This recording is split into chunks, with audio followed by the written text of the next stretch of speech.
Hello everyone, कैसे हैं आप सब। Welcome at learnology your study guide by me Sarita, जहां हम कर रहे हैं क्लास 11 बायोलॉजी। और आज हम करेंगे chapter 15 body fluid and circulation का last part, that is part 6। Part 5 की वीडियो का लिंक मैंने नीचे डिस्क्रिप्शन में दे दिया है। चलिए जल्दी से स्टार्ट करते हैं आज की क्लास। अब हम बात करते हैं डिसऑर्डर्स की रिलेटेड टू सर्कुलेटरी सिस्टम। तो सबसे पहला जो सबसे कॉमन डिसऑर्डर है वो है हाई ब्लड प्रेशर, जिसे हाइपरटेंशन भी कहा जाता है। सो नॉर्मली जो ब्लड प्रेशर है वो होना चाहिए 120, that is contraction pressure, 80 that is relaxation pressure. But अगर ये दोनों ही जो प्रेशर है ये बढ़ जाता है तो उसको बोलते हैं हम हाइपरटेंशन। सो 120 एमएमएचजी जो है इस प्रेशर की यूनिट है, जिसको कहा जाता है मिलीमीटर ऑफ मर्क्यूरी प्रेशर। तो ये सिस्टोलिक है, यानी कि जब हार्ट कॉन्ट्रैक्ट करता है, और 80 होने चाहिए जब हार्ट रिलैक्स करता है, यानी कि डायस्टोलिक प्रेशर या फिर रेस्टिंग प्रेशर। अब ये दोनों ही जो प्रेशर है अगर ये बढ़ जाता है, यानी कि ये 140 या 90 हो जाता है, so it is consider as hypertension, यानी कि high blood pressure. So high blood pressure leads to heart disease and also affect vital organs like brain, kidneys.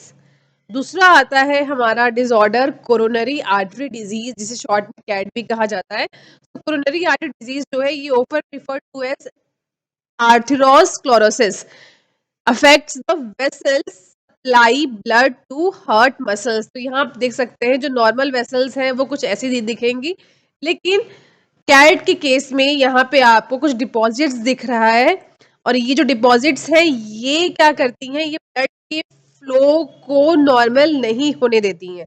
ठीक है, तो it is cause by deposits of calcium का deposit हो सकता है, fat का हो सकता है, कोलेस्ट्रोल या फिर फाइब्रस टिश्यू का हो सकता है, which make the lumen of arteries narrower. और नैरो होने से क्या होगा, जो ब्लड फ्लो कर रहा है वो अफेक्ट होगा। डिसऑर्डर है angina, which is also known as angina pectoris, जिसमें एक्यूट चेस्ट पेन होता है, और ये तब होता है जब हार्ट मसल्स को इनफ ऑक्सीजन नहीं मिल पाता है। ये मैन वुमेन किसी को भी हो सकता है इन एनी एज, बट ये काफी कॉमन है in the middle age and elderly. और ये किसी भी ऐसी कंडीशन के कारण हो सकता है जिसमें ब्लड का फ्लो जो है वो अफेक्ट हो रहा है। लास्ट आता है हार्ट फेलियर।